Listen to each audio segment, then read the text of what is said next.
The crystal champagne flute trembled in Sarah Chun's manicured fingers as she watched her fiancé Marcus. Wellington charmed the crowd of investors across the opulent ballroom. The Grand Meridian Hotel's penthouse suite sparkled with Manhattans. Elite, their laughter echoing off marble floors and crystal chandeliers.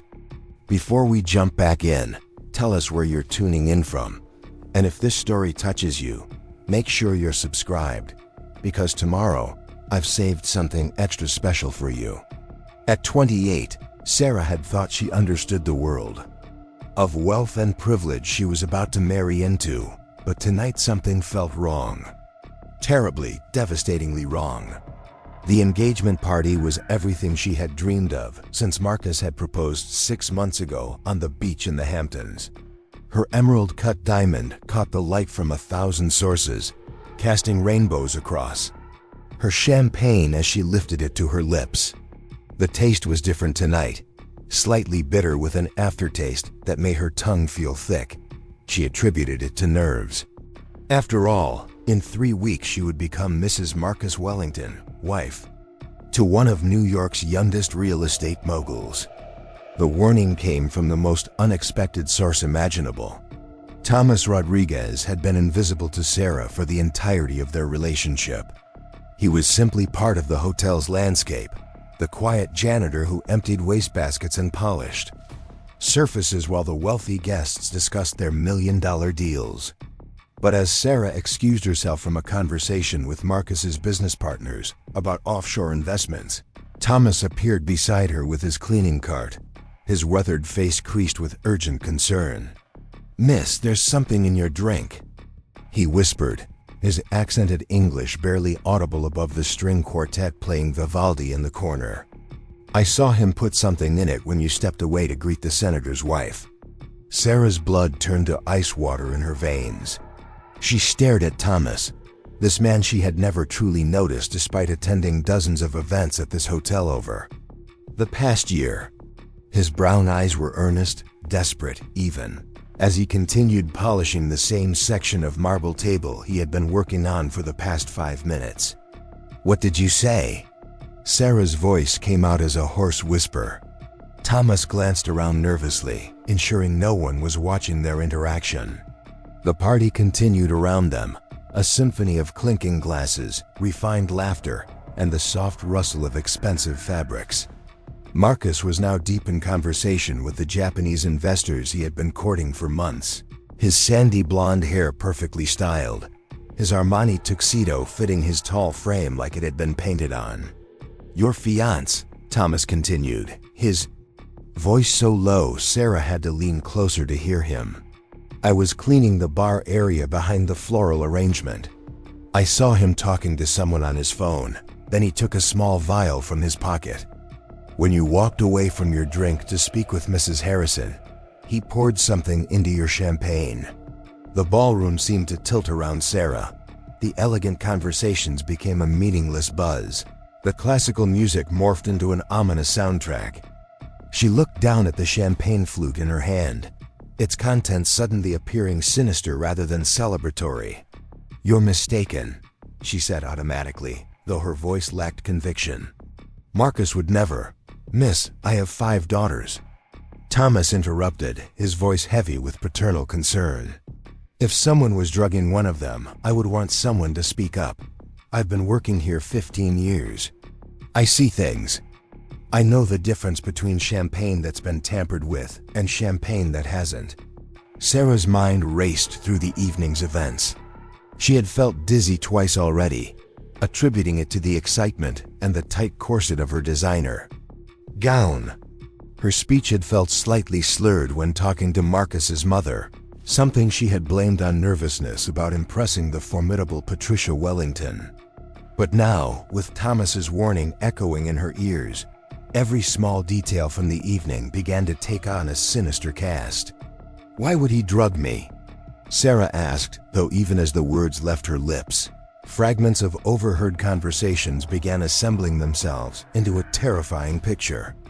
The hushed phone calls Marcus had been taking for weeks. His insistence that she sign the prenuptial agreement without having her own lawyer review it. The way he had been pushing for a quick wedding despite her preference for a longer engagement. Thomas's expression grew even more grave. "Miss, I don't know his reasons, but I know what I saw. And I know that whatever he put in that drink, it wasn't meant to make you feel better." Sarah set the champagne flute down on the nearest table. With trembling hands, her engagement ring caught the light again, but now instead of hope and promise, it seemed to mock her naivety. She had met Marcus 18 months ago at a charity auction for children's literacy programs.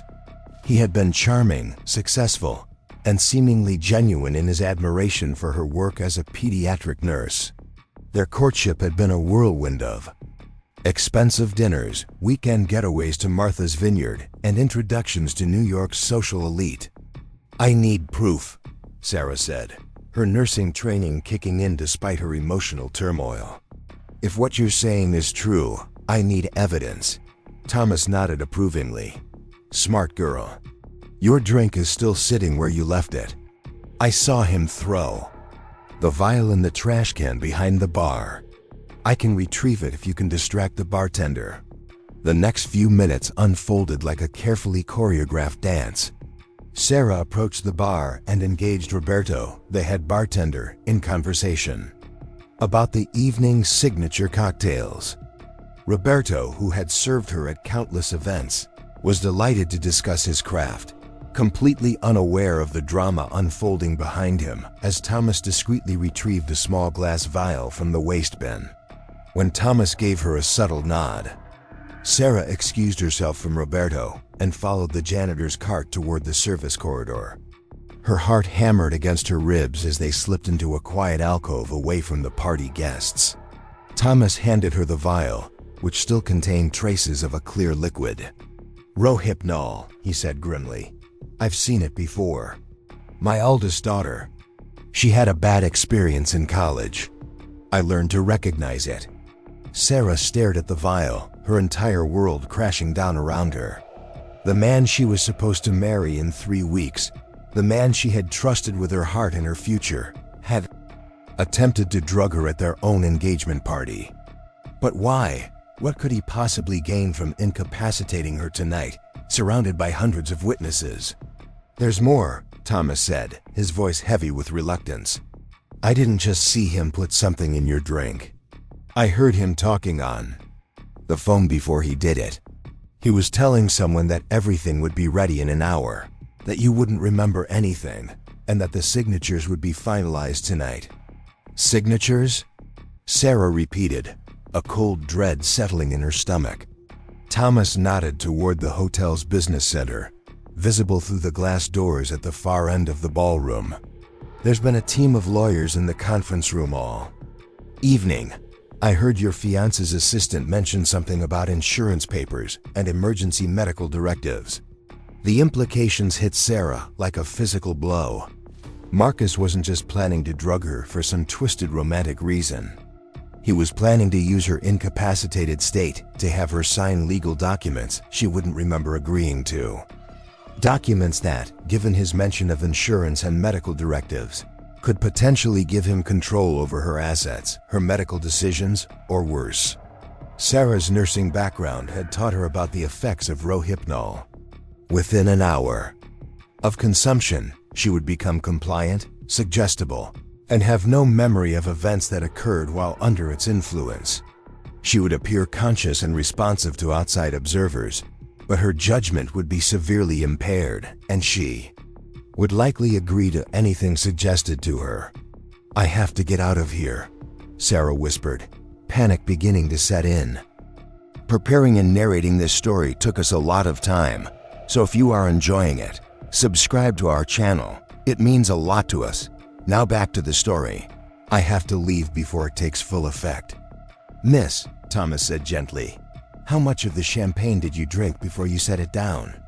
Sarah tried to remember, but her thoughts were becoming increasingly fuzzy. She had taken several sips throughout the evening, enjoying the expensive Dom Perignon that Marcus had specially ordered for their celebration. "Maybe half the glass," she admitted. Thomas looked concerned. "Then you don't have much time. The drug is already in your system." But leaving alone might not be safe. Do you have someone you trust who can help you? Sarah's mind raced through her options. Her parents lived in California and wouldn't be arriving until the day before the wedding. Her closest friend Jennifer was traveling in Europe. Her sister Lisa lived in Boston, but was 7 months pregnant and unable to travel. Most of the people she had grown close to in New York were connected to Marcus in some way, making them potential allies of his rather than hers. "My neighbor," she said suddenly. "Dr. Amanda Foster lives in my building. She's an emergency room physician. If I can get to her." "Good," Thomas said. "But you need to be careful. If your fiancé realizes you know what he's done, he might become desperate. Desperate people do dangerous things." As if summoned by their conversation, Marcus's voice carried across the ballroom. "Sarah, darling, where are you? The Yamamoto delegation wants to meet you." Sarah felt a chill run down her spine at the artificial warmth in her fiancé's voice. How many times over the past 18 months had she mistaken that calculated charm for genuine affection? How many red flags had she ignored because she was so caught up in the fairy tale of being swept off her feet by a handsome millionaire? "I have to go back," she whispered to Thomas. "If I disappear now, he'll know something is wrong." Thomas nodded gravely. "Be smart, miss. Pretend everything is normal, but don't eat or drink anything else. And get to your doctor friend as soon as you can safely leave." Sarah squared her shoulders and walked back into the ballroom, forcing a smile onto her face. As she approached Marcus and his business associates, the Yamamoto delegation consisted of 3 impeccably dressed Japanese businessmen who bowed politely as Marcus introduced her as his beautiful fiancée. "Sarah works as a pediatric nurse," Marcus said, his arms sliding around her waist in what appeared to be an affectionate gesture, but felt more like a restraint. "She's wonderful with children. We're planning to start a family right after the honeymoon." The casual mention of children and family planning made Sarah's skin crawl. Knowing what she now knew about Marcus's true character, she managed to make polite conversation with the investors, but her mind was elsewhere, calculating how much time she had before the drug reached its full potency and planning her escape. "You seem a bit pale, darling," Marcus observed with what sounded like genuine concern to the casual observer. "Perhaps you should sit down for a moment."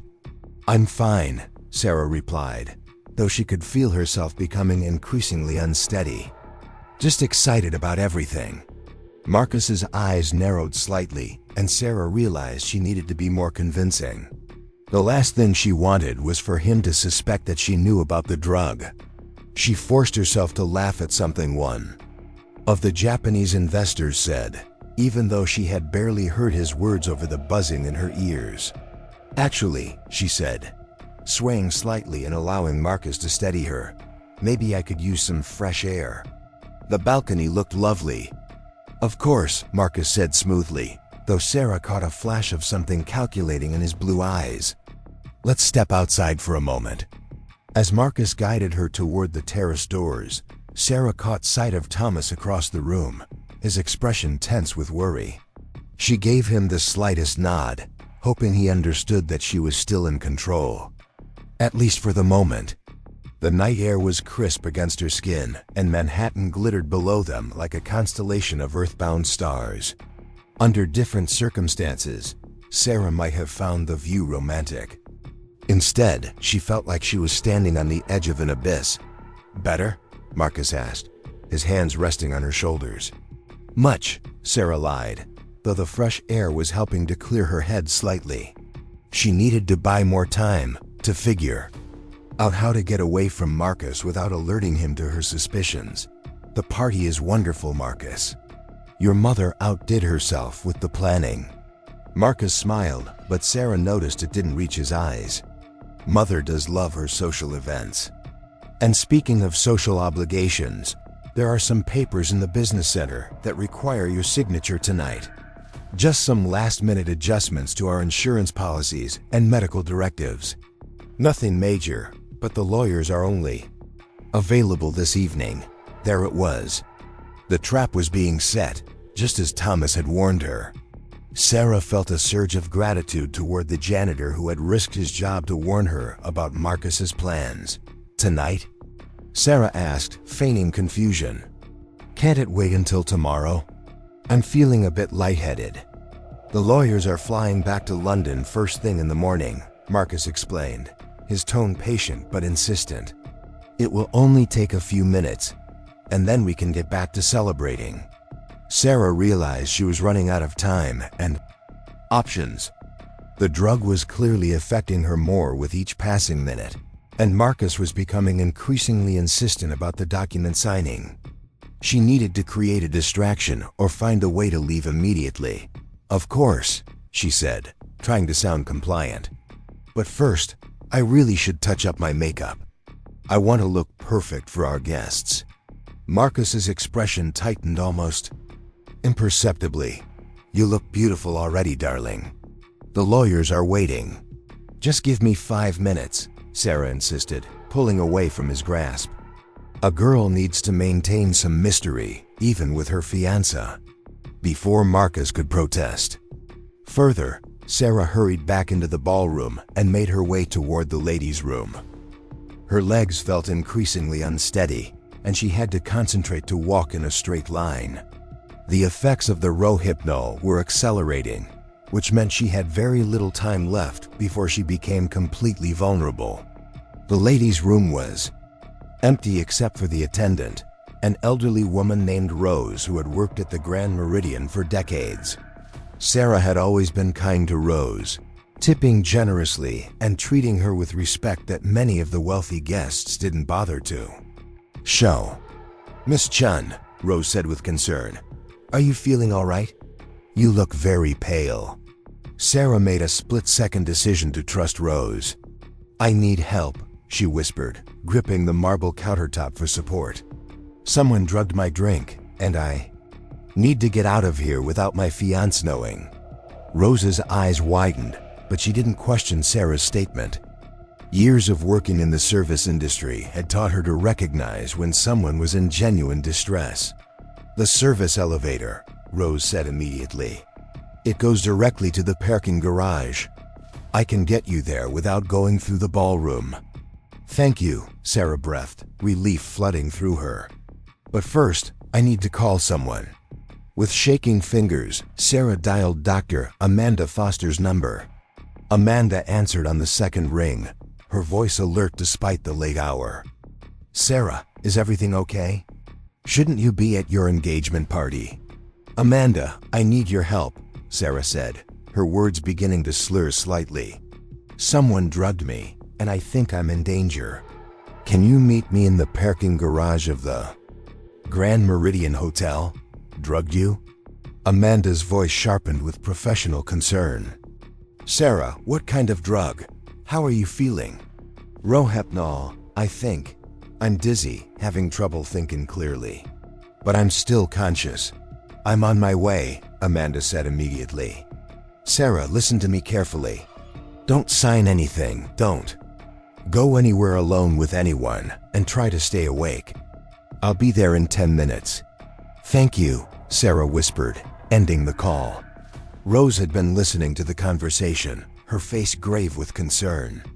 Come on, dear, she said, taking Sarah's arm. Let's get you to safety. As they made their way toward the service corridor, Sarah caught a glimpse of Marcus through the ballroom doors. He was pacing near the ladies' room entrance, his phone pressed to his ear, his expression no longer charming but coldly furious. The mask was finally slipping, revealing the true man beneath the polished exterior. Rose guided Sarah through a maze of service corridors that Sarah never knew existed within the elegant hotel. Kitchen staff and cleaning personnel nodded respectfully to Rose but paid little attention to Sarah, assuming she was just another wealthy guest who had gotten lost. Here we are, Rose said, pressing the button for the service elevator. This will take you directly to the parking garage. Your friend will be able to find you there. Rose, Sarah said, gripping the older woman's hand. If anyone asks, you never saw me leave the ladies' room. Rose nodded gravely. "I've been cleaning mirrors for the past hour, dear. Haven't seen anyone come or go." The elevator ride to the parking garage felt like an eternity. Sarah's reflection in the polished steel doors showed a woman she barely recognized. Her carefully styled hair was disheveled, her makeup smudged, and her eyes had a glassy quality that revealed the drug's growing influence. But more than her physical appearance, something fundamental had changed in her expression. The trusting, naive woman who had arrived at the engagement party was gone, replaced by someone harder and more wary.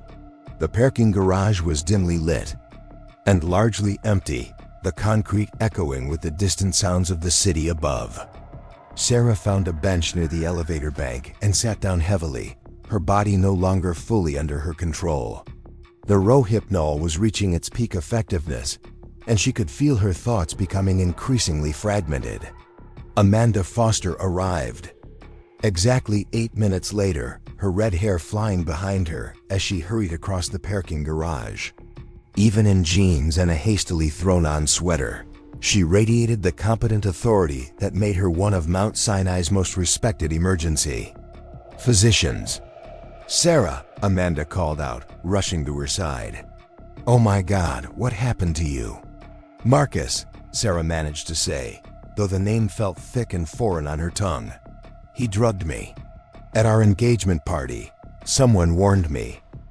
Amanda immediately began a professional assessment, checking Sarah's pulse, examining her pupils with a small flashlight, and asking rapid-fire questions about her symptoms. Her expression grew increasingly grim as she evaluated Sarah's condition. "You're right about the Rohypnol," Amanda confirmed. "Your pupils are dilated, your reflexes are slow, and your speech patterns are classic for benzodiazepine intoxication. We need to get you to the hospital for blood work and monitoring." "No hospital," Sarah protested weakly. "Marcus will look for me there. He has connections everywhere." Amanda considered this, her medical training warring with her understanding of Sarah's situation. "Then we go to my apartment," she decided. "I can monitor you there, and we can figure out our next steps once you're thinking clearly again." As Amanda helped Sarah to her car, Sarah's phone began buzzing incessantly with calls and text messages from Marcus. The messages started concerned and loving, but quickly escalated to frustrated and then angry. "Where are you, darling? Everyone is asking about you." "Sarah, this is important. The lawyers need those signatures tonight." "This is very unlike you. I'm starting to worry. You're embarrassing me in front of important clients. Come back immediately. If you don't respond in the next 5 minutes, I'm calling the police." Amanda read the messages over Sarah's shoulder as they drove through the nearly empty streets of Manhattan. "This guy sounds like a real piece of work," she said grimly. "What kind of documents was he trying to get you to sign?" Sarah tried to focus through the drug-induced haze. "Insurance papers, medical directives." He said it was just routine stuff for the wedding. "Medical directives," Amanda repeated, her voice sharp with understanding. "Sarah, if someone has medical power of attorney over you, they can make decisions about your care if you're incapacitated. They could potentially have you committed, authorize treatments, even make end-of-life decisions." The full horror of Marcus's plan began to crystallize in Sarah's mind. He wasn't just trying to steal from her or control her assets. He was attempting to gain complete legal authority over her life, her body, and her medical care. With her signature on those documents, obtained while she was drugged and legally incapable of consent, he could have had her declared mentally incompetent, institutionalized, or worse. Why would he do this? Sarah whispered, tears finally beginning to flow down her cheeks. "I thought he loved me." Amanda's jaw was set in a hard line as she navigated the late-night traffic. Love doesn't drug someone and try to steal their legal autonomy, Sarah. Whatever Marcus Wellington's motivations are, they have nothing to do with love. They arrived at Amanda's Upper West Side apartment building, just as Sarah's phone rang with yet another call from Marcus. This time, Amanda answered it. "This is Dr. Amanda Foster," she said in her most professional voice. "Ms. Chun is with ME, and she's currently receiving medical treatment. She won't be returning to the party tonight." Marcus's voice was loud enough for Sarah to hear his response even from the passenger seat. "Medical treatment? What's wrong with her? Where are you?" "I'm not at liberty to discuss a patient's medical condition," Amanda replied coolly. "Ms. Chun will contact you when she's able. Now listen here, Doctor whatever your name is." Marcus's voice had turned ugly, all pretense of charm abandoned. "Sarah is my fiancée, and I have every right to know where she is and what's wrong with her." "Actually, you don't," Amanda said.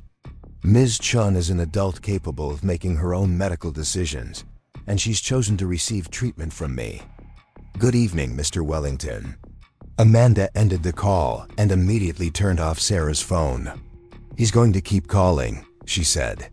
"But you don't have to deal with that right now."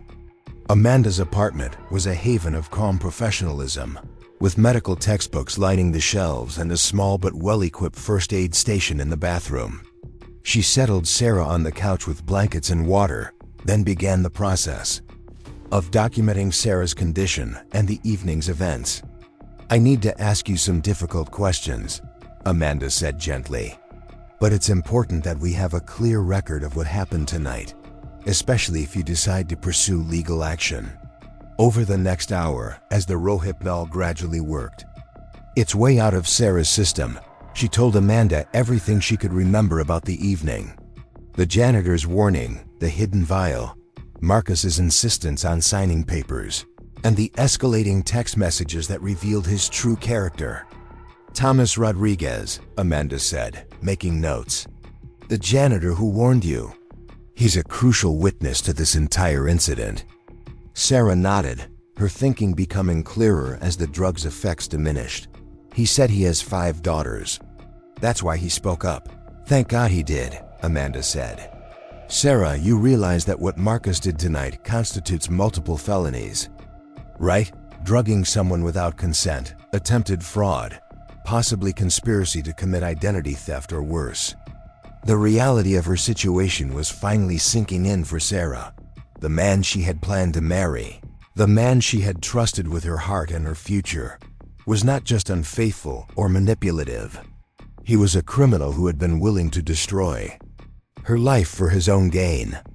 "I can't marry him," Sarah said, the words feeling both obvious and earth-shattering. "I can't ever see him again."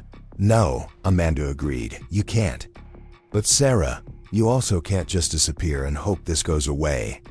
Marcus has shown that he's willing to commit serious crimes to get what he wants. If you don't take action, he might try again, or he might target someone else." As dawn began to break over Manhattan, Sarah found herself facing a choice that would define the rest of her life. She could try to quietly extricate herself from the relationship and hope Marcus would leave her alone, or she could fight back and expose him for what he truly was. The engagement ring on her finger caught the early morning light streaming through Amanda's windows, but now instead of symbolizing love and commitment, it felt like evidence of the biggest lie she had ever been told. Sarah slowly removed the ring and set it on Amanda's coffee table, where it sat like an accusation against everything she had believed about her relationship with Marcus Wellington. "I want him stopped," Sarah said, her voice growing stronger. "With each word, I want him exposed. And I want to make sure he never does this to anyone else." Amanda smiled grimly. "Then we're going to need help. And I know exactly who to call."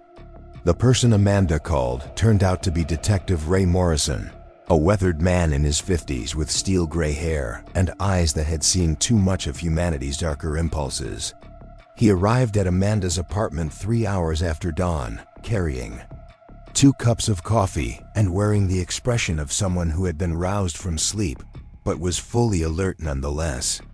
Sarah had managed to shower and change into clothes Amanda had lent her, though she still felt fragile and disoriented from the previous night's ordeal. The Rohypnol had mostly cleared her system, but the emotional trauma of discovering her fiancé's betrayal lingered like a physical weight on her chest. Dr. Foster filled me in on the basics, Detective Morrison said, settling into Amanda's kitchen chair with the easy confidence of someone accustomed to difficult conversations. But I need to hear everything from you, Miss Chen. Every detail you can remember about last night. Sarah wrapped her hands around the warm coffee mug Amanda had given her and began recounting the events at the Grand Meridian Hotel. Detective Morrison listened without interrupting, occasionally making notes in a worn leather notebook that looked like it had seen decades of service. "This janitor, Thomas Rodriguez," Detective Morrison said when Sarah finished her account. "You'd never spoken to him before last night?" "Never," Sarah confirmed. "I'd seen him at various events over the past year, but we'd never had a conversation. He was just part of the background, you know? I'm ashamed to admit I never really noticed him as a person." Detective Morrison nodded without judgment. "That's actually common. Service workers often see things precisely because they're invisible to the people they're serving. It probably saved your life." The weight of that statement settled over Sarah like a cold blanket.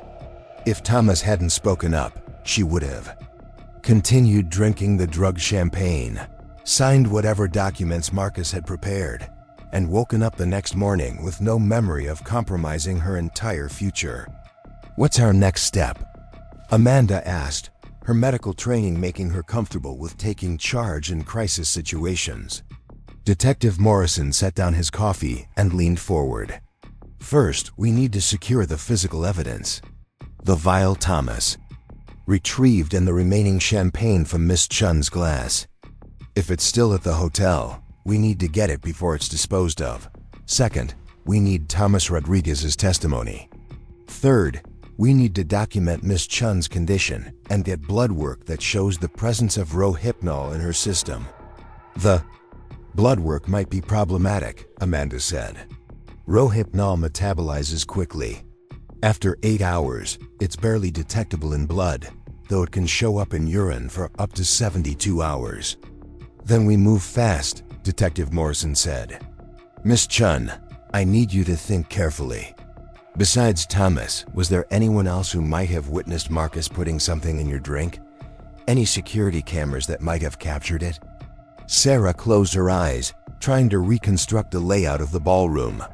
"The hotel has security cameras, but I'm not sure about the bar area. There were so many people around, and Marcus was careful to wait until I stepped away." "What about his phone call?" Amanda asked. "Thomas said he overheard Marcus talking to someone about signatures being ready in an hour." Detective Morrison's expression sharpened. "That suggests conspiracy. If Marcus was coordinating with someone else, this goes beyond a single act of drugging. We could be looking at a larger scheme." Sarah's phone, which Amanda had turned back on an hour earlier, buzzed with another text message. This time, however, it wasn't from Marcus. It was from his mother, Patricia Wellington. "Sarah, dear, Marcus told me you became ill at the party last night.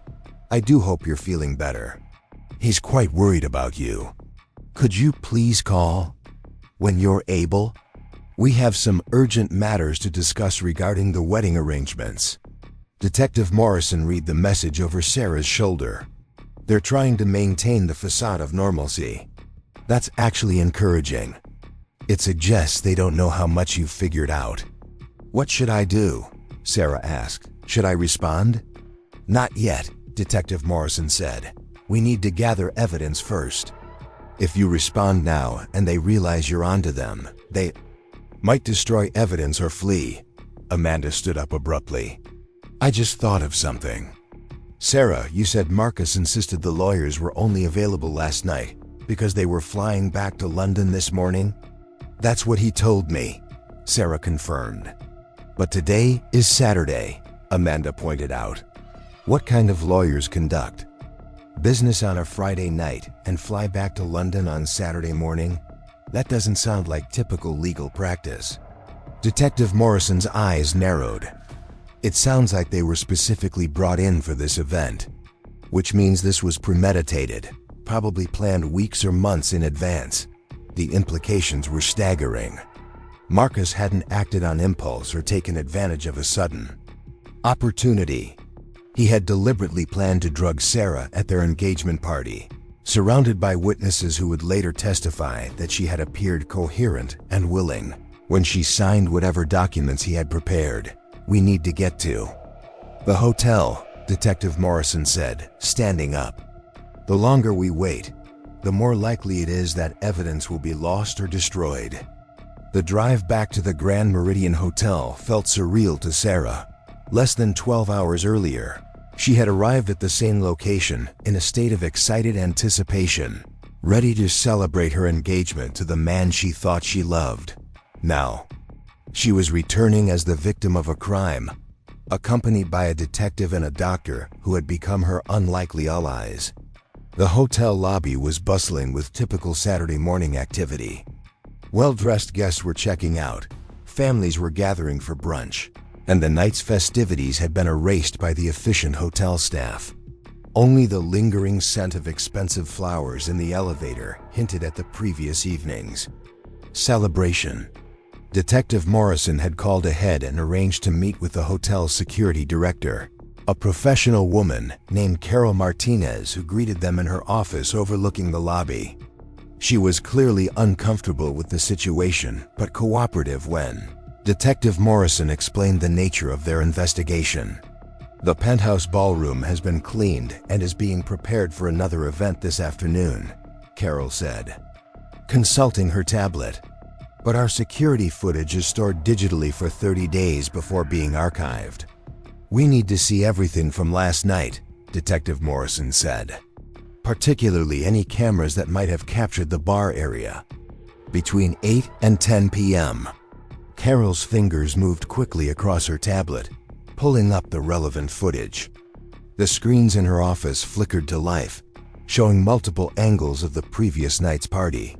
Sarah watched herself moving through the crowd, laughing and socializing, blissfully unaware of the danger she was in. "There," Sarah said, pointing to one of the screens. "That's when I stepped away to talk to Senator Harrison's wife." They watched Marcus approach the bar, his movements casual and confident. The camera angle wasn't perfect, but they could clearly see him reach into his jacket pocket and remove something small. His body blocked the direct view of Sarah's champagne glass, but his actions were unmistakably deliberate. "Can you enhance this section?" Detective Morrison asked. Carol manipulated the controls, zooming in on Marcus's movements. While they couldn't see the actual drugging, his furtive glances around the room and the quick, practiced way he handled the vial suggested someone who had done this before. "What about audio?" Amanda asked. "The system captures some ambient sound, but individual conversations aren't usually clear unless someone is speaking directly into a microphone," Carol explained. They continued reviewing the footage, tracking Sarah's movements throughout the evening. The cameras captured her increasingly unsteady behavior, her conversations with Thomas, and her eventual departure from the ballroom toward the ladies' room. "Wait," Sarah said suddenly. "Go back to the part where I'm talking to Thomas." Carol rewound the footage, and they watched the interaction between Sarah and the janitor. To a casual observer, it might have looked like a guest giving instructions to a member of the service staff, but knowing the context, they could see the urgency in Thomas's body language. "The vial," Detective Morrison said. "Did Thomas say where he disposed of it after retrieving it from the trash?" "He gave it to me," Sarah said. "I still have it in my purse." Amanda retrieved Sarah's purse from her apartment the previous evening, and Detective Morrison carefully examined the small glass vial Thomas had recovered. Even with the naked eye, they could see traces of the clear liquid that had been used to drug Sarah.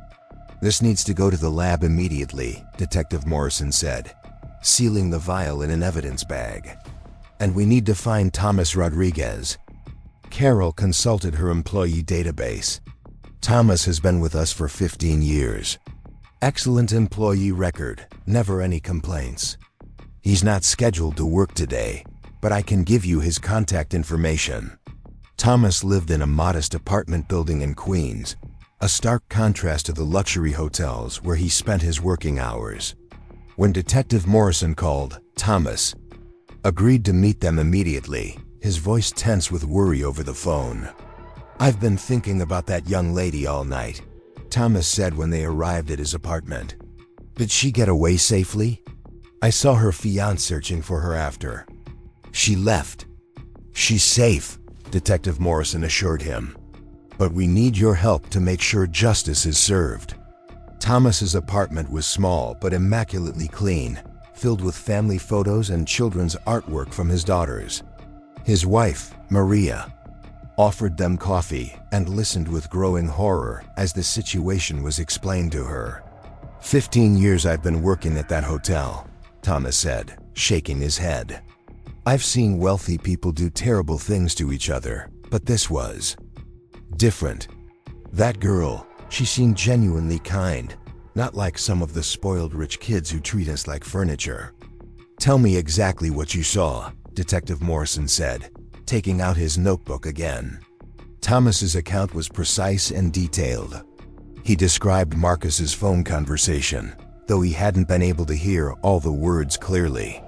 He had heard mention of signatures, timing, and someone named Vincent who was apparently coordinating the legal aspects of whatever Marcus had planned. "Vincent," Detective Morrison repeated. "Did you hear a last name?" "Carrington, I think," Thomas said. The man on the phone asked about Vincent Carrington and whether the documents were ready. Amanda and Sarah exchanged glances. Vincent Carrington was a name that meant something in New York legal circles, though not necessarily something good. He was known as a lawyer who operated in the gray areas of the law, providing services to wealthy clients who needed creative solutions to their problems. "What else do you remember about the phone conversation?" Detective Morrison pressed. Thomas closed his eyes, concentrating. "The man, Marcus, he seemed nervous. He kept asking if everything would hold up legally, if there were any problems with the timing. And he mentioned something about insurance payments and medical facilities." The picture was becoming clearer and more disturbing. Marcus hadn't just been planning to steal Sarah's assets or gain control over her finances. The mention of medical facilities suggested he might have been planning to have her institutionalized, possibly using the medical directives he wanted her to sign to claim she was mentally incompetent. "Would you be willing to testify about what you witnessed?" Detective Morrison asked. Thomas looked at his wife, who nodded encouragingly. "Yes," he said firmly. "What that man tried to do was evil. If I have daughters, I have to make sure men like him face consequences." They spent another hour at Thomas's apartment, going over every detail of his observations. Detective Morrison also arranged for Thomas to come to the police station later that day to give a formal statement and look at photographs to see if he could identify Vincent Carrington or any other potential conspirators. As they left Thomas's building, Sarah felt a complex mix of emotions. Gratitude toward a man who had risked his job and possibly his safety to protect her, anger at Marcus's betrayal, and a growing determination to see justice done. But underneath it all was a nagging fear about what Marcus might do when he realized his plan had failed. "He's going to know something is wrong," Sarah said as they drove back toward Manhattan. "When I don't show up today, when I don't return his calls, he'll figure out that I know what he did. That's why we need to move quickly," Detective Morrison said. "We need to build a solid case before he has a chance to cover his tracks or destroy evidence." Amanda had been quiet during the drive, but now she spoke up. "Sarah, there's something I need to tell you. While you were sleeping this morning, I did some research on Marcus Wellington. Some of what I found is troubling." Sarah braced herself for more bad news. After discovering that her fiancé was a would-be kidnapper and potential murderer, she wasn't sure how much worse things could get. "Marcus has been married before," Amanda said. "Twice, actually. His first wife died in a skiing accident in Switzerland 3 years ago. His second wife was declared mentally incompetent and institutionalized 2 years ago. She's still in a private facility in Connecticut. The blood drained from Sarah's face. You think he's done this before? I think we need to investigate his previous relationships very carefully, Detective Morrison said grimly. If Marcus has a pattern of targeting women, drugging them, and then either killing them or having them institutionalized to gain access to their assets or insurance money, we're dealing with a serial predator. They drove in silence for several minutes, each lost in their own thoughts about the implications of Amanda's research. Sarah tried to remember everything Marcus had told her about his previous relationships. He had mentioned his first wife's death in passing, describing it as a tragic accident that had left him devastated. He had never mentioned a second wife at all. What was her name? Sarah asked. The second wife who was institutionalized? Amanda consulted her phone. Jennifer Morrison. She was a successful investment banker before she married Marcus. Now she's been diagnosed with early-onset dementia and severe depression, according to the medical records I could access. Jennifer Morrison, Detective Morrison repeated. Any relation to you, Detective? Not that I know of, he replied. But I'm going to look into her case. If Marcus used similar methods on her, there might be evidence or witnesses we can use. They arrived back at Amanda's apartment to find Detective Morrison's partner, Detective Lisa Park, waiting for them with the preliminary results from the vial analysis. Detective Park was younger than Morrison, with sharp features and an intensity that suggested she took her job very seriously. It's definitely Rohypnol, Detective Park confirmed. High concentration, probably enough to incapacitate someone for several hours.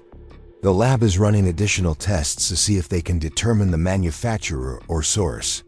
Any luck tracking down Vincent Carrington? Detective Morrison asked. Interesting story there, Detective Park said. Vincent Carrington flew out of JFK this morning on a private jet bound for the Cayman Islands. According to his office, he's on vacation for the next 2 weeks. Convenient timing, Amanda said dryly. We're working on getting his travel records and finding out who owns the private jet, Detective Park continued. But it's going to take time, especially if he's left the country. Sarah's phone buzzed again, this time with a call from Marcus himself. Detective Morrison gestured for her to answer it, while Detective Park quickly set up equipment to record the conversation. Sarah! Marcus's voice was a mixture of relief and frustration. Thank God you're okay. I've been worried sick about you. Where did you disappear to last night? Sarah looked at Detective Morrison, who nodded encouragingly. I wasn't feeling well, she said, trying to keep her voice steady. Dr. Foster thought I might have food poisoning or something. Food poisoning? Marcus's voice sharpened with concern that sounded genuine to someone who didn't know his true nature. From the hotel? That's terrible. Are you feeling better? Now? A little, Sarah said, but I'm still pretty weak. Poor darling, Marcus said, his voice taking on the gentle, caring tone that had once made Sarah feel cherished and protected. Listen, I know you're not feeling well, but there are some urgent matters we need to discuss. Those legal documents. From last night, the lawyers managed to wait until this morning, but they really do need your signature today. Sarah felt her hands begin to tremble. Even knowing what she knew, Marcus's manipulation was so smooth, so caring, that part of her wanted to believe his concern was genuine. Can't it wait until Monday? Sarah asked. I really don't think I'm up for dealing with paperwork today. I understand, sweetheart, but it's really important, Marcus insisted. These are insurance policies and medical directives that need to be in place before our wedding. If something happened to either of us before then, we'd want to make sure we're protected. What kind of medical directives? Sarah asked, following Detective Morrison's hand signals to keep Marcus talking. Just standard things, Marcus said, his voice becoming slightly impatient. Healthcare proxies, insurance beneficiaries, that sort of thing. Nothing complicated, but legally necessary. Detective Park was taking notes rapidly, documenting every detail of Marcus's attempts to manipulate Sarah into signing legal documents while she was supposedly ill and potentially still under the influence of drugs. "I suppose I could try," Sarah said reluctantly. "But I'd want to have my own lawyer look at the documents first." There was a pause on Marcus's end of the line, a moment of silence that spoke volumes about his true intentions. "Darling, we've been through this," he said finally, his voice taking on a harder edge. "Your lawyer would just delay things unnecessarily and charge you a fortune for reviewing standard documents. My lawyers have already vetted everything." "But I'd feel more comfortable," Sarah insisted, surprised by her own ability to maintain the pretense.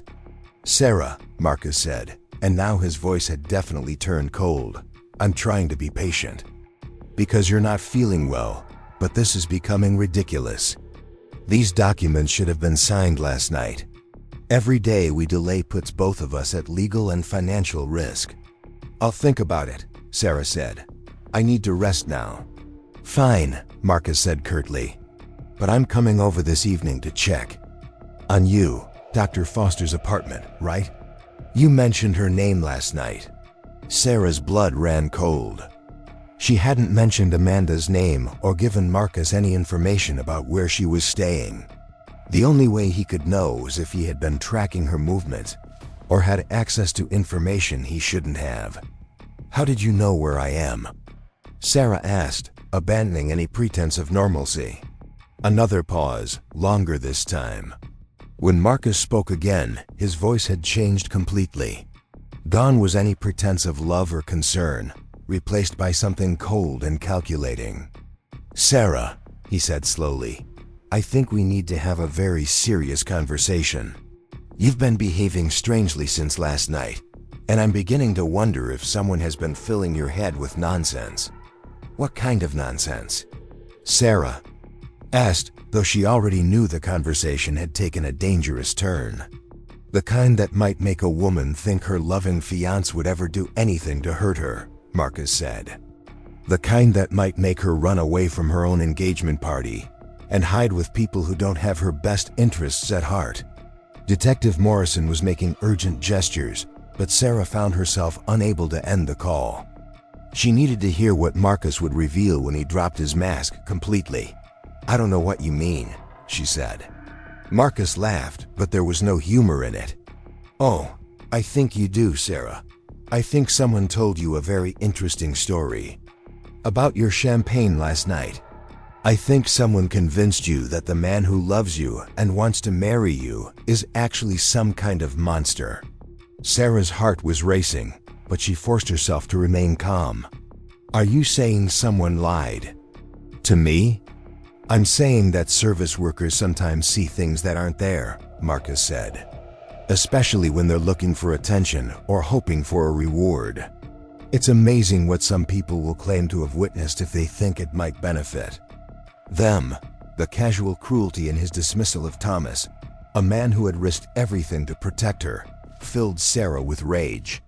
But she also realized that Marcus had just confirmed that he knew exactly what Thomas had witnessed, which meant he was admitting to the drugging without actually saying the words. "So you're saying Thomas Rodriguez was lying?" Sarah asked. "I'm saying Thomas Rodriguez is a janitor who probably sees an opportunity to extort money from a wealthy family," Marcus said. "And I'm saying that you, my dear Sarah, are not thinking clearly right now. Which is why you need to come home and let me take care of you." "And if I don't?" Sarah asked. The silence that followed was the most terrifying sound Sarah had ever heard. When Marcus finally spoke, his voice was barely above a whisper, but it carried more menace than any shout. "Sarah," he said slowly, "you're going to marry me in 3 weeks. You're going to sign the documents I need you to sign. And you're going to stop playing these childish games. Because if you don't, you're going to discover that there are consequences for trying to humiliate and betray the man who loves you." "Is that a threat?" Sarah asked. "It's a promise," Marcus said. "I've invested too much time and money in our relationship to let it be destroyed by the fantasies of a janitor and the interference of some bleeding heart doctor.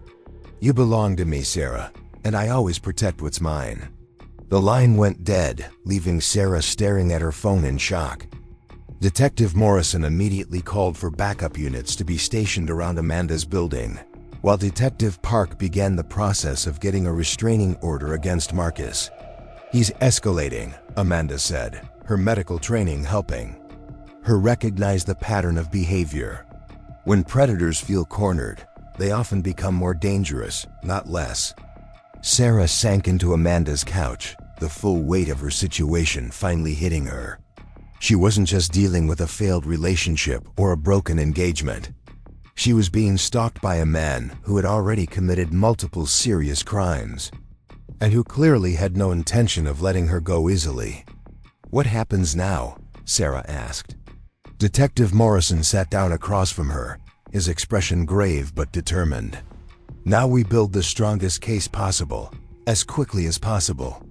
We're going to investigate his previous wives, analyze all the evidence we've gathered, and make sure Marcus Wellington is arrested before he has a chance to hurt you or anyone else." "And in the meantime?" Sarah asked. "In the meantime," Detective Park said, "you stay somewhere safe, and we make sure Marcus knows that you're under police protection. Sometimes that's enough to deter escalation."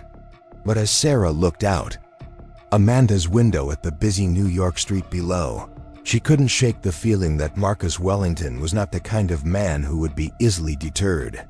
He had planned too carefully, invested too much, and revealed too much of his true nature to simply walk away now. The real confrontation, Sarah realized, was still to come. The Connecticut State Hospital for Mental Health sat like a fortress behind iron gates and manicured lawns, its red brick facade giving it the appearance of an exclusive private school rather than a psychiatric facility. Detective Morrison had arranged for Sarah and Amanda to accompany him on his visit to interview Jennifer Morrison, Marcus's second wife, though getting permission had required calling in several favors and navigating a maze of medical privacy laws. Dr. Elizabeth Santos, the facility's chief psychiatrist, met them in the sterile lobby with obvious reluctance. She was a woman in her early 60s with silver hair pulled back in a severe bun and eyes that suggested she had seen too many tragic cases over her career. "I want to be clear about the limitations of this visit," Dr. Santos said as she led them through a series of locked corridors. "Mrs. Wellington has been here for 18 months, and her condition has shown little improvement. She suffers from severe dissociative episodes, memory gaps, and what appears to be trauma-induced psychosis." "What was her mental state when she was first admitted?" Detective Morrison asked, making notes as they walked. "Confused, disoriented, unable to remember basic facts about her life," Dr. Santos replied. Her husband claimed she had been exhibiting erratic behavior for months before the admission, forgetting appointments, getting lost in familiar places, making irrational financial decisions. Sarah felt a chill run through her as she recognized the symptoms. They were exactly the kind of behaviors that might result from prolonged exposure to mind-altering drugs or from psychological manipulation designed to make someone question their own sanity. "Did you ever suspect that her symptoms might have been induced rather than naturally occurring?" Amanda asked. Dr. Santos paused. In the hallway, her expression troubled. "Off the record? I've always had concerns about Mrs. Wellington's case. Her symptoms were unusual. Most patients with early onset dementia or psychiatric breaks show a progression over time. Mrs. Wellington's decline appeared sudden and complete, as if someone had flipped a switch. They reached a common area where several patients sat reading or playing quiet games under the supervision of nursing staff. Jennifer Wellington was sitting alone by a window, staring out at the grounds with vacant eyes. She was younger than Sarah had expected, probably in her early 30s, with auburn hair and features that would have been beautiful if not for the lost, haunted expression she wore. "Jennifer," Dr. Santos said gently, approaching the woman slowly. "You have some visitors today. These are police officers who would like to ask you some questions about your husband." Jennifer's head turned toward them with mechanical precision, but her eyes remained unfocused. When she spoke, her voice was flat and emotionless, as if she were reciting lines she had memorized. "Marcus is a good husband," she said. "He takes care of me. He makes all the important decisions because I can't be trusted to think clearly." Sarah felt her stomach clench at the robotic quality of Jennifer's response. It sounded like something that had been drilled into her through repetition, a script she had been taught to recite whenever questioned about her situation. "Jennifer," Detective Morrison said, sitting down carefully across from her, "can you tell me what you remember about the time before you came to live here?" Jennifer's brow furrowed with concentration, as if she were trying to solve a complex mathematical problem. "I was sick," she said finally. "Very sick. I couldn't remember things. I was making mistakes at work, saying things that didn't make sense. The doctor said I needed help." "What kind of mistakes at work?" Amanda asked gently. "I gave away important information," Jennifer recited. "I made bad investments. I cost the firm millions of dollars. Marcus had to fix everything." Detective Morrison exchanged a meaningful look with Sarah. The story sounded remarkably similar to what Marcus might have planned for her, creating a narrative of incompetence and mental illness to justify taking control of someone's life and assets. "Jennifer, do you remember your wedding to Marcus?" Sarah asked, speaking for the first time. Something flickered behind Jennifer's eyes, a momentary spark of recognition or confusion. "Wedding," she repeated slowly. "There was a wedding. I wore white, but—" She pressed her hands to her temples as if fighting against a headache. But something was wrong. Something about the ceremony was wrong. What was wrong about it? Detective Morrison pressed gently. Jennifer's breathing became rapid and shallow, and she began rocking slightly in her chair. "I can't remember," she said, her voice rising in distress. "I'm not supposed to remember. Marcus says remembering the past makes me sick." Dr. Santos stepped forward, clearly concerned about her patient's agitation. "Perhaps we should take a break," she suggested. "No," Jennifer said suddenly, her voice stronger than it had been since they arrived. "No, I want to remember. I'm tired of not remembering." She looked directly at Sarah for the first time, and her eyes were suddenly focused and intelligent. "You look familiar. Do I know you?" Sarah felt her heart skip a beat. "I don't think so, but I know Marcus. He was my fiancé, was?" Jennifer asked, latching onto the past tense with surprising acuity. "I discovered some things about him," Sarah said carefully. "Things that made me realize he wasn't the man I thought he was." Jennifer nodded slowly, as if this information confirmed something she had suspected. "He's very good at pretending to be someone else," she said. "Very good at making you think you're the problem when things go wrong." "Jennifer," Detective Morrison said, "do you remember anything about signing legal documents? Insurance papers, medical directives, anything like that?" Jennifer's face went pale, and she gripped the arms of her chair tightly. "The papers," she whispered. "There were always papers to sign. Marcus would bring them when I was having bad days, when I couldn't think straight." "What kind of bad days?" Amanda asked, her medical training helping her recognize the significance of Jennifer's statement. "Days when I felt dizzy and confused," Jennifer said. "Days when my thoughts felt thick and slow, like I was underwater. Marcus said it was my illness getting worse, that I needed to sign the papers while I still could, before I became completely incompetent." Sarah felt sick to her stomach.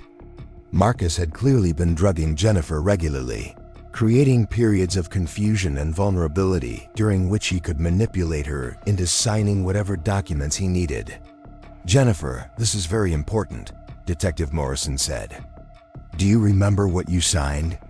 Jennifer closed her eyes, concentrating hard. Insurance policies, she said slowly. Medical power of attorney, a will, something about the house, and... Her eyes snapped open with sudden clarity. Business papers. Marcus said I needed to sign over my shares in the investment firm because I was too sick to make good decisions anymore. The picture was becoming crystal clear. Marcus had systematically drugged his wife, convinced her she was mentally ill, stolen her business assets, and then had her institutionalized to prevent her from ever challenging his actions. It was a sophisticated long-term plan that had netted him millions of dollars and complete control over another human being's life. Jennifer, Sarah said gently, would you be willing to tell the police everything you can remember about what Marcus did to you? Jennifer looked around the common room, taking in the other patients, the nursing staff, the locked doors that kept her trapped in this sterile environment. Will it help me get out of here? She asked. We're going to do everything we can to make that happen, Detective Morrison promised. For the next 2 hours, they sat with Jennifer as she slowly, painfully reconstructed the story of her marriage to Marcus Wellington.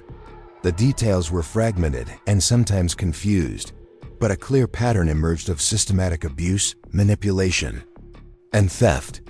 Jennifer had been a successful investment banker specializing in international finance when she met Marcus at a charity function. Their courtship had been brief but intense, and Marcus had proposed after only 6 months of dating.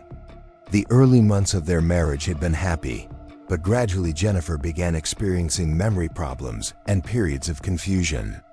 It started small, Jennifer explained. I would forget where I had put my car keys, or I couldn't remember conversations I had supposedly had the day before. Marcus was so understanding, so patient. He started helping me with more and more things because I couldn't trust my own memory. The manipulation had been subtle but relentless. Marcus would move Jennifer's belongings and then express concern. When she couldn't find them, he would cancel appointments and then act worried when she didn't remember agreeing to the cancellations. He would give her medications that he claimed were vitamins, but that left her feeling groggy and disoriented.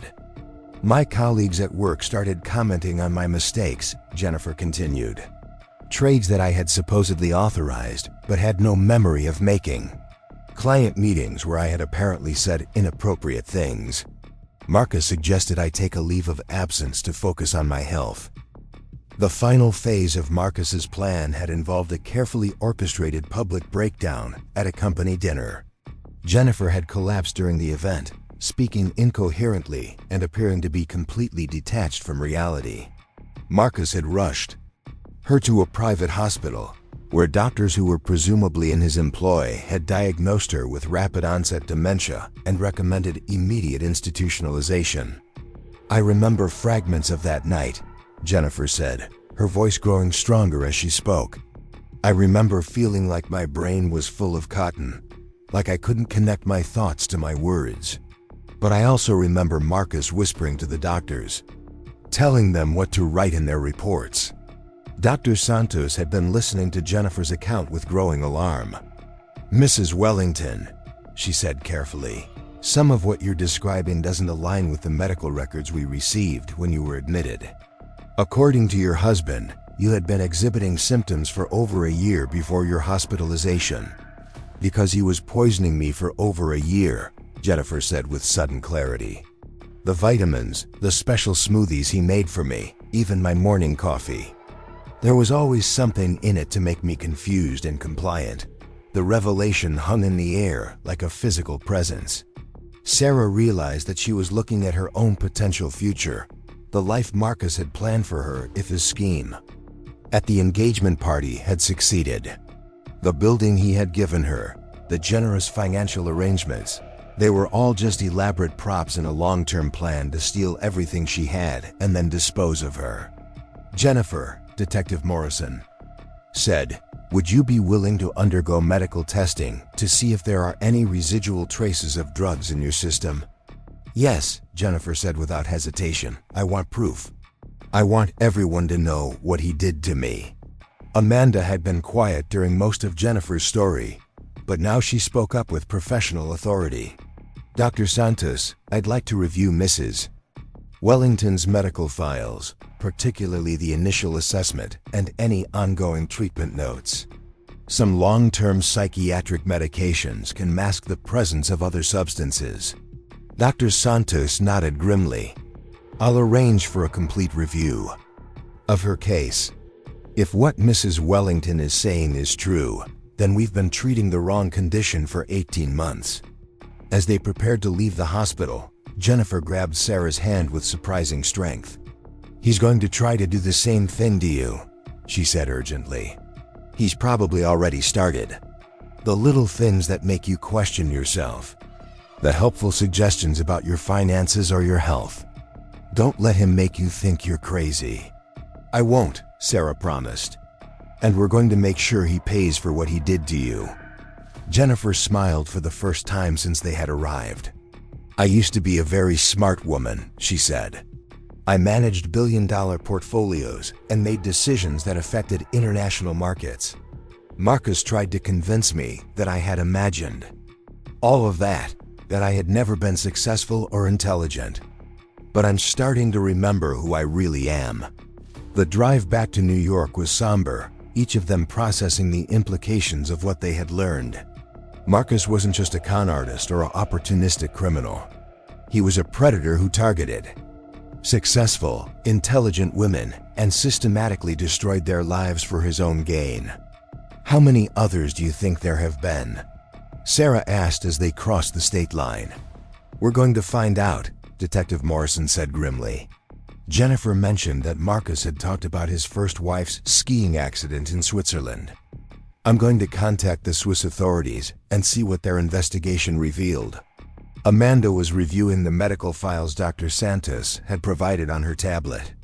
"Sarah, look at this," she said, pointing to a section of Jennifer's admission paperwork. The attending physician who signed off on her commitment was Dr. Richard Steinberg. "I know that name. He lost his medical license 2 years ago for falsifying patient records and taking kickbacks from pharmaceutical companies. So Marcus has a network of corrupt professionals helping him," Detective Morrison said. "Doctors, lawyers, probably accountants and financial advisors too. This isn't a one-man operation." Sarah's phone buzzed with a text message, and her blood ran cold when she saw Marcus's name on the screen. "Darling, I hope you're feeling better. I've been thinking about our conversation yesterday, and I realize I may have been too harsh. Let me make it up to you. I'm sending a car to pick you up at 7 p.m. for dinner at our special place. Wear the blue dress I bought you. We need to discuss our future." Detective Morrison read the message over Sarah's shoulder. "He's still trying to control the narrative," he said, making it sound like a romantic gesture while actually issuing orders about what you should wear and where you should go. "I'm not going," Sarah said firmly. "Actually," Detective Morrison said thoughtfully, "maybe you should. With proper backup. And surveillance, of course." Sarah stared at him in disbelief. "You want me to have dinner with a man who drugged me and tried to steal my identity?" "I want us to catch him in the act of trying to manipulate or threaten you," Detective Morrison explained. "Jennifer's testimony is powerful, but it's also the word of a woman who's been institutionalized for mental illness. A jury might question her credibility. But if we can get Marcus on tape trying to coerce you, making threats, or admitting to his crimes, we'll have solid evidence that can't be disputed." Amanda shook her head vehemently. "Absolutely not. Sarah has been through enough already. You can't ask her to put herself in danger just to make your case stronger." "I'll do it," Sarah said quietly, surprising both of them.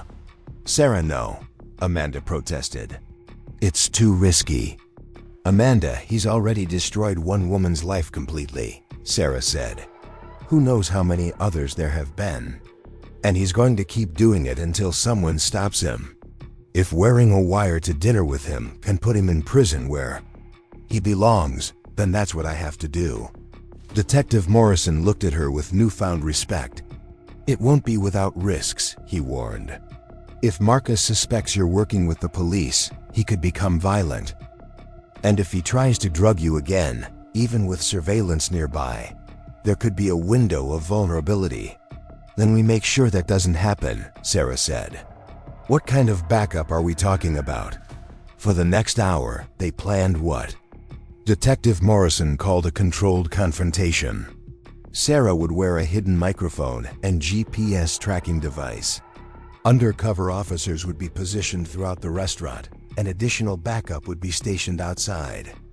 Amanda would monitor from a surveillance van, ready to provide medical assistance if needed.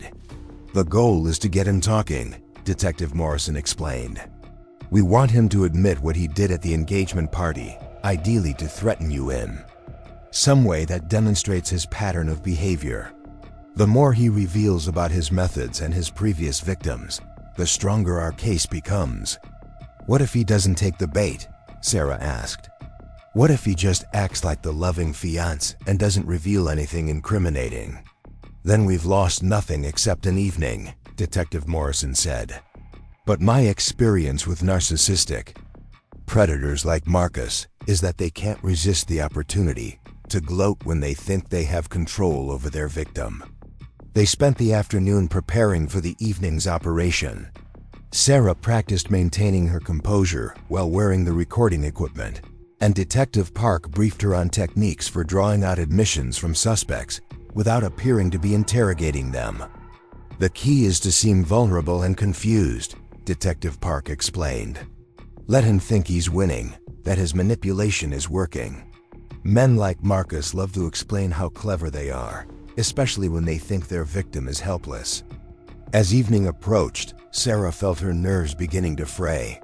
She was about to sit down to dinner with a man who had planned to destroy her life, pretending to be the naive woman he thought he was marrying while secretly working to gather evidence.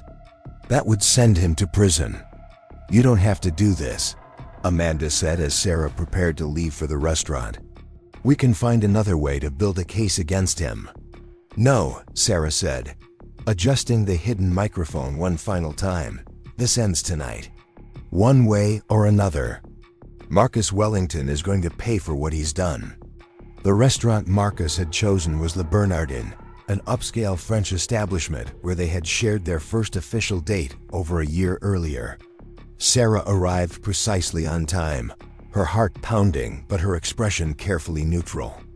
Marcus was already seated at their usual table, looking every inch the successful businessman in his tailored suit and confident smile. "Darling," he said, rising to greet her with a kiss on the cheek that made her skin crawl. "You look beautiful. I'm so glad you decided to come." Sarah had chosen her outfit carefully, wearing the blue dress Marcus had specified, but pairing it with shoes she could run in if necessary. The hidden recording equipment was undetectable, and knowing that a team of police officers was watching her every move gave her the courage to smile back at her would-be destroyer. "Thank you for being patient with me," Sarah said, sitting down across from him. "I know I've been acting strangely since the engagement party." Marcus's eyes glittered with what Sarah now recognized as predatory satisfaction. "You've been under a lot of stress," he said smoothly. "Planning a wedding, dealing with work pressures, managing your finances. It's natural that you would feel overwhelmed." The waiter approached to take their drink orders, and Sarah tensed. "I'll have sparkling water," she said quickly. "Nonsense," Marcus said with a charming laugh. "We're celebrating our reconciliation. Bring us a bottle of the crystal champagne we had on our first date here." "Actually, I'm still not feeling completely well," Sarah protested. "I'd prefer to stick with water." Marcus's expression hardened almost imperceptibly. "Sarah, you're being ridiculous. One glass of champagne isn't going to hurt you." The tone was gentle, but Sarah recognized the steel beneath it. Marcus was testing her compliance, seeing if she would submit to his will in small matters before moving on to larger ones. "Of course," Sarah said, forcing herself to seem meek and apologetic. "You're right. I'm probably being overly cautious. Marcus's smile returned, warm and reassuring to anyone who didn't know his true nature. "That's my girl," he said, reaching across the table to squeeze her hand. "You've always been too hard on yourself." When the champagne arrived, Sarah watched carefully as the waiter poured it, making sure Marcus had no opportunity to tamper with her glass. She took a small sip, knowing that Detective Morrison and his team were monitoring the situation closely.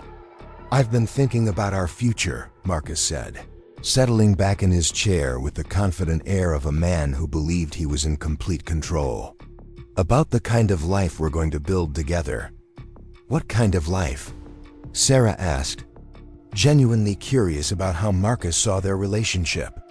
"A life where you don't have to worry about making difficult decisions," Marcus said, his tone taking on the patronizing quality she had heard him use with Jennifer. "A life where you can focus on the things you're good at, like your nursing, while I handle the complicated financial and legal matters." "I've always managed my own finances," Sarah said carefully. Marcus laughed as if she had said something charmingly naive. "Darling, you're a pediatric nurse. You're wonderful with children, but financial planning and investment strategies are completely outside your expertise. That's why you need someone like me to guide you." Sarah felt a flash of anger at his dismissive tone, but she forced herself to appear receptive to his guidance. "I suppose you're right," she said. "I have been making some poor decisions lately." "Exactly," Marcus said, leaning forward with enthusiasm. "Like this silly business with Dr. Foster, running off to stay with someone you barely know instead of trusting your fiancé to take care of you. It's not like you to be so impulsive and irrational." Sarah recognized the technique immediately. Marcus was rewriting history, making her doubt her own judgment and perception of events. It was the same method he had used on Jennifer, gradually convincing her that her memory and decision-making abilities were unreliable. "You're right," Sarah said, hating every word but knowing it was necessary. "I don't know what I was thinking." Marcus reached into his jacket and withdrew a familiar folder. "I brought those documents we discussed," he said. "The insurance policies and medical directives. I thought we could take care of them tonight, so you don't have to worry about them anymore." Sarah stared at the folder, knowing it contained the same papers Marcus had tried to get her to sign while drugged at the engagement party. Her mind raced as she tried to figure out how to handle the situation without arousing his suspicions. "Don't I need a lawyer to review them?" she asked tentatively. Marcus's expression darkened slightly. "Sarah, we've been through this. My lawyers have already reviewed everything thoroughly. Your insistence on getting a second opinion suggests that you don't trust my judgment, which is frankly insulting." The manipulation was so smooth, so practiced, that Sarah could understand how Jennifer and possibly other women had been drawn into Marcus's web. He made his victims feel guilty for having normal, reasonable concerns about their own welfare. "I'm sorry," Sarah said. "I didn't mean to insult you. It's just that these legal documents make me nervous." "There's nothing to be nervous about," Marcus said, his voice taking on the patient, condescending tone of an adult explaining something simple to a child. "These are standard documents that any married couple would have. The only difference is that we're being proactive and getting them in place before the wedding." Marcus opened the folder and spread several documents across the table. Sarah could see dense legal text filled with terms she didn't understand, but she also noticed that many of the signature lines were highlighted in yellow, clearly marked for her to sign. "What exactly am I signing?" Sarah asked, hoping to get Marcus to explain his scheme on tape. "Well," Marcus said, clearly pleased to demonstrate his expertise, "this first document makes me your healthcare proxy, which means I can make medical decisions for you if you're ever unable to make them yourself. Very important in case of emergencies." Sarah nodded as if this made perfect sense, while internally she recoiled at the thought of giving Marcus control over her medical care. "This next one," Marcus continued, Updates your life insurance policy to make me the primary beneficiary. Standard for engaged couples. And this one gives me power of attorney over your financial affairs, which will make it much easier for me to manage our joint assets after we're married. The scope of what Marcus was asking her to sign was staggering. He wanted complete control over her medical care, her finances, and her life insurance. With those documents signed, he could have her institutionalized like Jennifer, drain her accounts, and potentially even collect on her life insurance if something tragic happened to her. This seems like a lot, Sarah said hesitantly. Maybe we should wait until after the wedding to sign these. Marcus's mask slipped for just a moment, revealing a flash of cold anger before he regained his composure. Sarah, I'm beginning to think that someone has been poisoning your mind against me. These are exactly the kind of documents that responsible couples sign before getting married. The fact that you're resistant to them suggests that you're not as committed to our relationship as I thought. The threat was subtle but unmistakable. Sarah was being given a choice: sign the documents and submit to Marcus's control, or face the consequences of defying him. I am committed to our relationship, Sarah said quickly. I just want to make sure I understand what I'm signing. Then, let me explain it in simpler terms, Marcus said, his voice taking on an edge that would have been frightening if Sarah hadn't known that help was nearby. These documents protect both of us. They ensure that if something happens to you, I can take care of you properly. And they ensure that if something happens to me, you'll be provided for financially. What kind of things could happen to me? Sarah asked, hoping to draw him out further. Marcus smiled, but there was no warmth in it. Well, you've been having some health issues lately, he said. Memory problems, confusion, difficulty making rational decisions.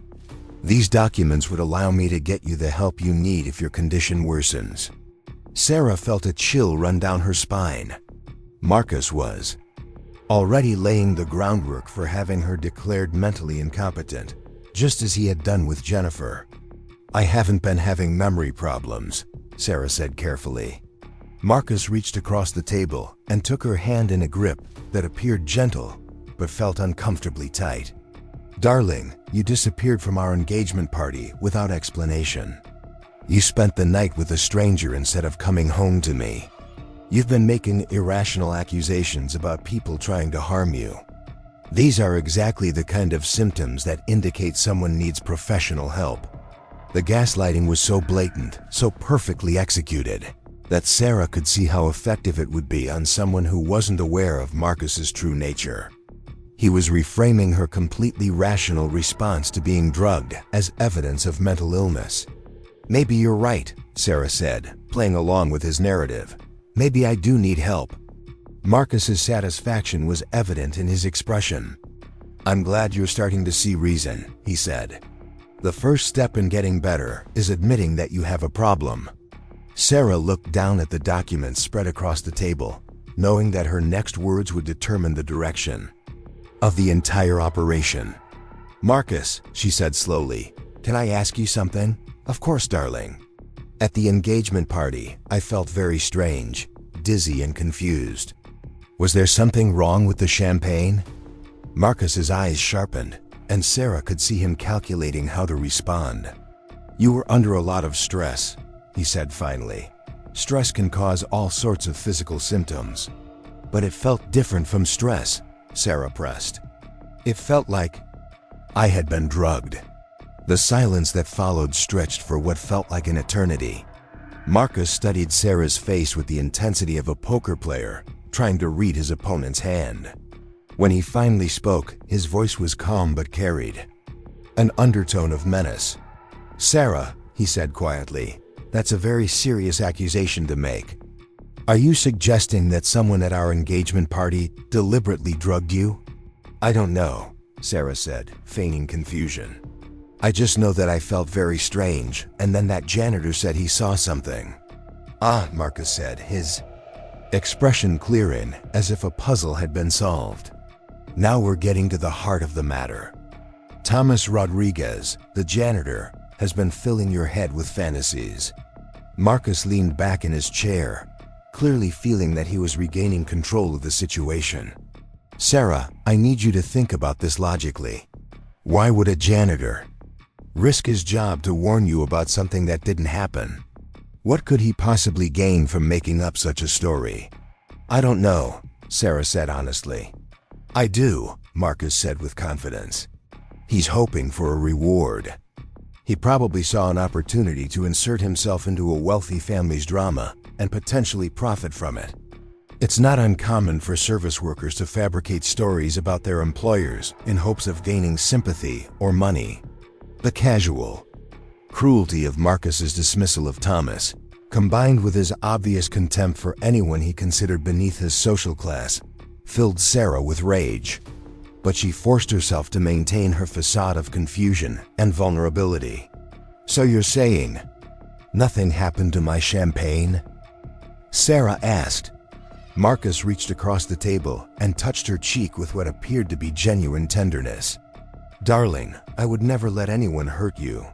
You're the most important thing in my life. The idea that I would allow someone to drug you, or that I would do such a thing myself, is not just ridiculous, it's insulting. Sarah stared into Marcus's eyes, seeing the complete lack of genuine emotion behind his practiced expressions of love and concern. She was looking at a man who could lie with absolute conviction, who could manipulate and destroy lives while convincing himself that he was the victim of other people's unreasonable behavior. I believe you, Sarah said, though the words tasted like poison in her mouth. Marcus smiled with obvious relief and satisfaction. Good, he said. Now let's get these documents signed so we can put all this unpleasantness behind us and focus on our future together. Sarah picked up the pen Marcus offered her, knowing that Detective Morrison and his team were listening to every word of their conversation. She had gotten Marcus to reveal his methods, his contempt for his victims, and his complete lack of remorse for his actions. Now came the most dangerous part of the operation. Before I sign, Sarah said, I want you to promise me something. Anything, Marcus said, though his eyes were watchful. Promise me that you'll always take care of me, Sarah said, no matter what happens to my health or my mental state. Marcus's smile was predatory as he made a promise that Sarah now knew he had no intention of keeping. Darling, he said, I will take care of you for the rest of your life. You'll never have to worry about anything ever again. As Sarah moved the pen toward the first signature line, she knew that she was about to spring the trap that would finally bring Marcus Wellington's reign of terror to an end. The pen hovered inches from the signature line when Detective Morrison's voice crackled through Sarah's hidden earpiece. Don't sign anything. We have enough. Officers are moving in now. Sarah set the pen down and looked directly into Marcus's eyes. I know what you are, she said quietly. I know what you did to Jennifer Morrison, and I know what you planned to do to me. Marcus's face went through a rapid series of changes, from confusion to shock to cold fury. What did you just say? He asked, his voice dangerously low. I said I know about your previous wives, Sarah replied, her fear evaporating as she saw the trap closing around the man who had tried to destroy her life. I know about the drugging, the forged medical records, the stolen assets. I know everything. Marcus lunged across the table, reaching for Sarah's throat, but two undercover officers materialized from nearby tables and restrained him before he could touch her. The restaurant erupted in chaos as other diners realized they were witnessing an arrest. Marcus Wellington, you're under arrest for attempted kidnapping, fraud, conspiracy, and assault, Detective Morrison announced as he approached their table with handcuffs. You have the right to remain silent. Marcus struggled against the officers, holding him, his composed facade completely shattered. This is entrapment, he shouted. That woman is mentally unstable. She needs psychiatric help. The only person who's going to need help is you. Detective Morrison said as he secured the handcuffs around Marcus's wrists. "We have recordings of your confession, witness testimony from your previous victim, and physical evidence of your crimes." As Marcus was led away, still protesting his innocence and claiming that Sarah was delusional, she felt a mixture of relief and exhaustion wash over her. The nightmare that had begun with a photograph falling from a wallet was finally over. 6 months later, Sarah stood in the bright, airy gallery space that had once been Marcus's trap, but was now her sanctuary. The building he had given her as part of his manipulation had been legally transferred to her name after his conviction, and she had transformed it into exactly what he had claimed it would be, a place where art could flourish. The gallery opening was everything Sarah had dreamed of, but earned through her own talent rather than obtained through deception. Thomas Rodriguez stood near the entrance in his finest suit, having been honored as the guest of honor for his courage in speaking up. Jennifer Morrison, released from the psychiatric facility and slowly recovering her strength and identity, had flown in from California, where she was rebuilding her life. Detective Morrison approached Sarah as she stood before her latest painting, a powerful piece depicting shattered chains that she had titled "Breaking Free." "Marcus's sentencing is next week," he informed her. "With all the evidence we gathered and Jennifer's testimony, he's looking at 25 to life." "Good," Sarah said simply. "What about the others? Did you find evidence of other victims?" 3 more women, Detective Morrison confirmed grimly, all following the same pattern. All too frightened or manipulated to come forward until now. Your courage in wearing that wire gave them the strength to tell their stories. Sarah nodded, feeling the weight of responsibility that came with being the one who had finally stopped a predator. She thought about the woman she had been before that night at the Grand Meridian Hotel, naive and trusting, believing that love meant accepting someone else's control over your life. Amanda Foster joined them, carrying 2 glasses of champagne. "To new beginnings," she said, raising her glass in a toast. "To seeing the truth," Sarah replied, "and to the people brave enough to speak it." As the evening continued around them, filled with art lovers and supporters celebrating Sarah's work, she reflected on how a moment of warning from an unexpected source had saved not just her life, but the lives of other women who might have fallen victim to Marcus's schemes. The photograph that had started it all was gone, destroyed as evidence in Marcus's trial. But Sarah no longer needed reminders of who she had been or who she might have become. She had learned to trust her own instincts, to value the people who saw her as a complete person rather than a target to be manipulated. Thomas Rodriguez approached her as the evening was winding down, his expression proud but humble. "Miss Chun," he said, "I'm glad to see you happy and safe." "Thomas," Sarah replied, "I owe you my life. If you hadn't spoken up that night." "I have daughters," Thomas said simply. "I did what any father would want someone to do for his child." Sarah hugged the man who had risked everything to save a stranger, understanding that sometimes the most important acts of courage come from the most unexpected places. In a world where wealth and power often silence the voices of truth, Thomas Rodriguez had proven that integrity and compassion could still triumph over evil. As the last guests departed and Sarah locked up her gallery, she looked forward to a future built on her own terms, free from the shadows of manipulation and control that had once threatened to consume her. The building around her stood as a monument not to Marcus's deception, but to her own resilience and the power of those who refused to let predators operate in silence. The city lights twinkled beyond her windows, and Sarah Chun smiled, knowing that she had finally found her way home. Up next, you've got 2 more standout stories right on your screen. If this one hit the mark, you won't want to pass these up. Just click and check them out.